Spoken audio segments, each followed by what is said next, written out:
Honoris Kroeks vir dapperheid op die slagveld. 27 jaar in die Suid-Afrikaanse weermag, 'n ikoniese rekkie. Herman van Niekerk was 'n spesiale magte-kolonel agter die stuur van hoëprofiel operasies in lande soos Angola en Botswana. Later betree hy die privaat sekuriteitwêreld waar seerowers, gevaarlike ou oorlogsones en veiligheid by oliepyplyne sy brood en botter is. Hy's vinnig in die land met verlof en vanaand my gas op die bank. Baie welkom Herman. Dankie. Baie dankie dat jy tyd ingry met. Ek weet dit is net vinnig in die land. Jy het 'n boek ook geskryf. Ek het ja. Dit so 'n rukkie terug en al hoe meer weermaglede skryf boeke deesdae. Ja. Mag julle oor alles praat? Ons mag oor alles praat en dit is belangrik dat ons dit ook doen. Ja. Maar destyds mag julle, en ek haal jou aan, destyds in Angola mag julle byvoorbeeld nie toegelaat het dat die CIA agtergekom het. Julle is van Suid-Afrika nie. Ja, is reg. Ja. Ons mag nie. Ek dink wat die politici daai tyd gedoen het was onreëlmatig op internasionale reëls gewees vir inmeng in ander lande. Maar daar was 'n ooreenkoms gewees dat ons die UNITA beweging in Angola sal help. En aanvanklik het hulle ons dan ingestuur as adviseurs en opleiers van UNITA. In Angola nou. In Angola, ja. Dit is 'n baie geheimsinnige operasie gewees. Daar was aanvanklik 50 gewees van ons. En dan het ons elkeen gekies met spesifieke vaardighede en opleiding om te gaan. En ons moes onsself heeltemal stroop van enige Suid-Afrikaanse identiteit of Glo hemde, jy mag nêrens Niks nie. lyk of dit van Suid-Afrika gewere, niks sulke goed. niks. Ja. Niks nie. Ek wil dinge 'n bietjie terugvat, kinderjare. Dit klink ook nie vir dit altyd maklik was nie. Nee, ek's 'n fabriekskind gewees. Jy weet, yskortkind. En fabriekskinders is anders as ander kinders. Die lewe is 'n bietjie meer cru vir 'n fabriekskind. Daar moet jy jou man kan staan en jou vir dit wat jy wil hê in die lewe. Ja. Jy het ook gesê dat en dis 'n wanpersepsie wat jy gehad het, mense jou lewe moet oop beklei. Ja, want dis hoe dit in werklik is. Enigiets, daai tyd al geleer. Enigiets wat die moeite werd is om te kry, neem baie moeite om te kry. Niks vir niks, 'n bietjie vir 'n tikkie. Ken daai een? Maar was jy nou 'n kind wat nou gedink het jy gaan 'n rekkie word? Want Nee. ek het eers ook gelees effens geboelie, was nie so gewild nie. Het jy gedink jy gaan 'n rekkie word? Glad nie dit gedink nie. Ek het inteendeel 'n beurs gehad om argitek te word voor ek diensplig gaan doen het. En toe het ek my gedagte verander terwyl ek diensplig is en die beurs laat gaan en in die militêr gebly. Ja. Dan daai eerste skermutseling op die oorlogveld het jy ook oor geskryf. Jy sê dit Ja. is erger as wat mense jouself dit kan voorstel. Vat bietjie vir ons wat nou nie byvoorbeeld op die grens was. Mense wat nou kyk. Vat ons bietjie deur dit. Hoe daai eerste ding is mens bang? Hoe werk dit? Ek dink bang is 'n baie gemaklike woordjie. Ek dink jy's buite jouself van vrees. Wat ek fisies ervaar het is die skok wat jy ervaar om te besef dat mense skiet regtig na jou en dit wat jy nou ervaar is 'n permanente ding en hulle wil jou graag uithaal. Hulle wil jou doodskiet. En dis 'n skok vir jou totale wese. My hele lyf het begin bewe van my kop tot my tone en ek moes eintlik op my hurke gaan sit om my lyf onder beheer te kry. Toe besef ek ook, ek kan nie heeltyd dag hierso sit nie, alhoewel dit waarskynlik net 'n paar sekondes was. Ek moet opstaan en aangaan, want die ander mense van wie ek die leier is, verwag dat ek moet seker goed doen en dan staan jy op. En mense seker om jou dood ook geskiet. Natuurlik. Wie Herman, dan kan mense dit verstaan, hierdie baie mense wat met hierdie traumatiese posttraumatiese wat op die grens in die weermag gaan. Mense het totale begrip daarvoor, né? Ja, natuurlik. Dat jou hele lewe saam met jou gaan. Ja, is reg. Ek het begrip daarvoor. Ja. Het jy 'n paar close calls gehad, sal in Engels sê? Ons was gelukkig. Meeste van die kere het ons die gevegte gewen. En soms het hulle aan die ander kant die geveg gekry en dan by 'n paar goeie gate in my lyf geskiet en my in die hospitaal laat beland. Ja, daar was sulke situasies, ja. Dis hoe dit werk. En emosioneel? Daai is 'n baie moeilike gedeelte, die emosionele gedeelte. 'n Mens moet leer om die emosionele effek wat dit op jou kan hê te hanteer. En ek dink my kinderjare het 'n groot rol gespeel in my vermoë om die emosionele effek van die oorlog te hanteer. Ja, wat ander mense of baie mense nie gehad het nie, né? Presies dit. Nou Dis nie iets wat kom oornag nie. Dis iets wat kom met 'n ingesteldheid wat van kleintyd af kom. Nou wil ek als weet van 'n rekkie. Ek wou ook 'n rekkie geword het. Rarig. Goed. Goed, is dit al wat jy gesê? Nie maar die opleiding van 'n rekkie, want dit is ouens, ek bedoel regtig. Ja, dis 'n goeie opleiding, dis spesiale opleiding. Die kering is baie spesiaal. Die kering is gebaseer op fisiese vermoë en psigiese vermoë. Weet in gedurende die kering is daar 'n sielkundige wat agter jou aanloop en elke ding wat jy doen word neergeskryf en jy word daarop geëvalueer. So jy mag dit dalk fisies slaag, maar psigies nie. Ek het byvoorbeeld, dit is nou glad nie ter saake nie, maar is tog baie interessant geweest. Die sielkundige wat saam met jou was 'n boyfriend van Annelien Kriel. Ja, Jacques Molan. Jacques Molan. Ja, ek en hy was groot vriende later van tyd gewees. So met opleiding as 'n rekkie dan is daar sielkundiges wat ook heeltyd sou hoekom. Om te kyk wat jy doen, want hulle onderwerp jou aan allerlei situasies. Soos wat? Ek wil al daai goed hoor. Weet fisiese goed waar ernstige ingrepe op jou liggaam kom. So weet jy word in koue water, ons is in die see gesit vir oor 'n tydperk wanneer jou temperatuur so laag gaan dat van die manne wat daar was, het hulle bewussyn verloor. En wat doen jy? Hoe reageer jy? Wat doen jy om die taak deur te voer? En hoe moeg jy word? Hulle vat jou na uiterstes van honger word. En dan gee hulle vir 7 ouens gee hulle byvoorbeeld 1 blikkie boeliebeef.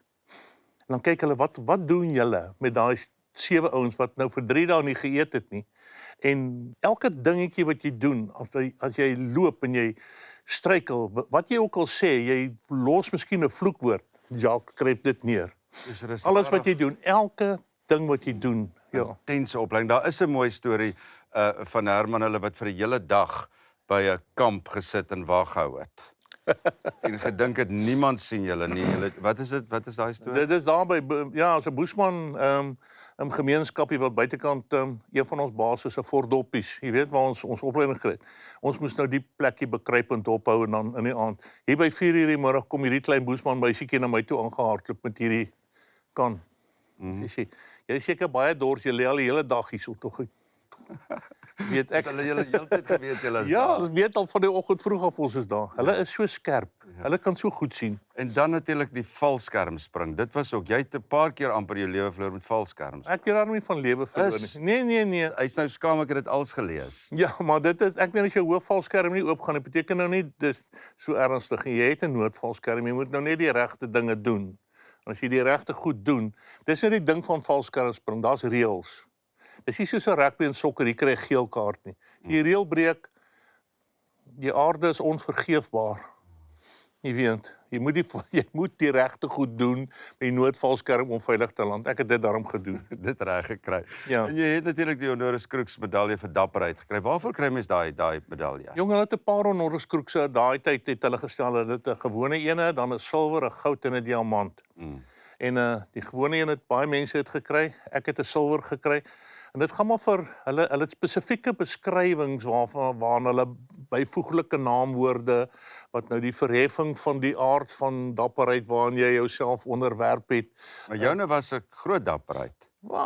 Hulle sê so, jy weet, gelukkig 'n mens skryf daarom nie daai ding jouself, die ander mense skryf dit. Jy weet nie eens daarvan. Ja, okay, so dit is nie 'n spesifieke insident nie. Nee, dit is 'n spesifieke insident. En jou insident, wat was dit? Dit was by Ebo gewees. Daar was 'n geveg by Ebo. Ek is ook geskiet geraak daai dag, ja. En jy weet 'n paar van my maats is doodgeskiet en so. Ja, ek wens jy die tyd gehad want jy het 'n hele paar mense ook in sy boek wat hy uitsonder iemand wat jy ook sê is natuurlik generaal Constant Viljoen wat jy groot respek voor het. Ja. Die weermag deesdae. Dis 'n ander weermag. Dis nie meer soos ons was nie. Vir baie redes is dit nie meer soos ons was. Die kultuur binne in die weermag is verskillend. Die aard van mense binne in die weermag is verskillend. So dis heeltemal 'n ander weermag. Dit is nie meer so ek weerhou my daarvan om hulle te kritiseer, want ek dink nie dit is reg nie. Ek dink hulle is onderwerp aan ander elemente wat ons nie aan onderwerp was nie. Ons het baie oorlog gemaak. Jy weet, ons was regtig en ons het beter finansies gehad as wat hulle nou het en ons was regtig goed opgelei gewees. So ons is heeltemal anders. Ek weerhou my van kritiek. Ek dink nie dis reg om dit te doen nie. Na die weermag 'n wonderlike loopbaan in die weermag gehad, maar dit is nou interessant. Daar's ek net 3 dinge wat jy betrokke by was en werke wat jy gehad het na die weermag wat ek vinnig wil uitlig. Jy het landmyne gelig in Ethiopië. Ja, ek het vir die Verenigde Volke gewerk. Ek was 'n spanleier gewees op landmynlig. Daar's 'n oorlogsone tussen Ethiopië en Eritrea. Ek het eintlik in Eritrea gewerk in 'n godsverlate klein dorpie met die naam van Shalalo. Dis so godsverlate as jy op Google Earth Shalalo intik dan sê cannot find. En dan nou die landmyne lig, is dit met daai masjienkie goed. Dis met masjiene en al daai goed, ja. Maar die spanne wat ons gebruik het is van Kenia. Ja, weet. Ja. En dan nog het werk was skepe wat jy beskerm teen seerowers. Ja, dit was lekker geweest ook. Ja, ek het die hele maatskappy gehad en ons het manne op skepe. Ons het klomp mense werk gegee. Dit was baie lekker, baie interessant. Groot veld, baie lekker internasionale blootstelling gehad van Sri Lanka af regdeur tot in Nigerië. Maar hoe beskerm jy nou die skepe teen die seerowers? Hoe werk dit? Ons sit gewapende wagte bo op die skepe. En dan waar's jy? Ek is by die huis. Ek bestuur dit. O, dis lekker. Ek nee, maar dit het nie so begin nie. Ja. Ek het dit self gedoen. En toe kom ek agter die inkomste wat 'n mens kan kry deur dit self te doen is beperk. Dis beperk tot die hoeveelheid dae wat jy op die see kan wees. As ek meer mense kan kry, maak ek minder geld, maar ek maak Maar dit is belangrik jy het dit eers gedoen en toe jy dit nou. Ja. Ek het dit eers gaan self doen, ja. Ja, en dan baie lekker geweest daai. En dan waar jy tans as jy's hoof van 'n groot oliemaatskappy. Ek is sekuriteitskontrakbestuurder van 'n oliemaatskappy in Nigerië. Ja, en wat behels dit? Dis 'n olieveld wat op land is in die Delta staat. En ek werk at 'n dorpie uit met die naam van Warri. En ons beskerm die fasiliteite en die pyplyne en ons het oor die 460, ek weet nie wat die Afrikaans vir 'n oil well nie. Ja, nee, dis maar dit is, nee, daar die pompe waar die olie uitgepomp word, dan hulle kom na fasiliteite toe. Ons het 8 sulke fasiliteite en dit gaan na 'n sentrale pompstasie en dan het ons 'n 87 km pyplyn wat see toe gaan na 'n terminaal toe en daarvan word op 'n skip gelaai en weggeneem, uitgevoer. En julle doen die sekuriteit rond. Ons doen die sekuriteit, ja. Maar jy's so belangrik dat jy's ook 'n hoofman daarso. Ek het 'n hoofman geword, ja, dis die waarheid, ja. Maar dit is nie van belangrikheid nie. Dis so 'n belangrikheid.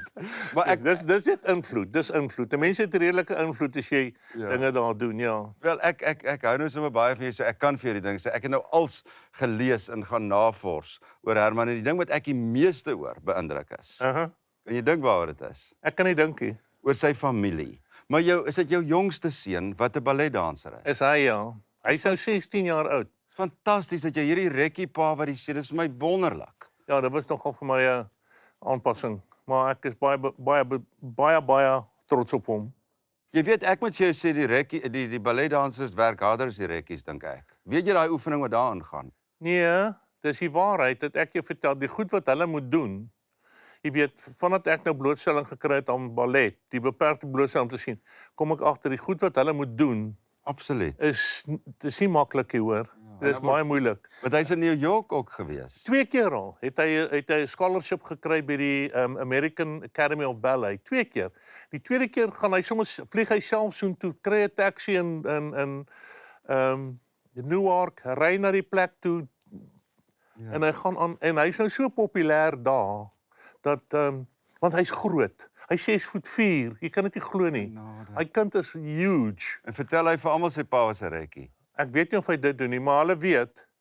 En hy's baie populêr want hierdie meisiekinders wat saam met hom dans, hulle moet allerhande draaie en swaai maak en hoog spring en dan moet hy hulle vang. Hy's sterk genoeg. Want die ander seuns laat hulle val. Dit kom van pa af. Ja. Ja, dit is my voorreg om met jou te gesels. Baie dankie Herman. Dankie Hannes. Dankie.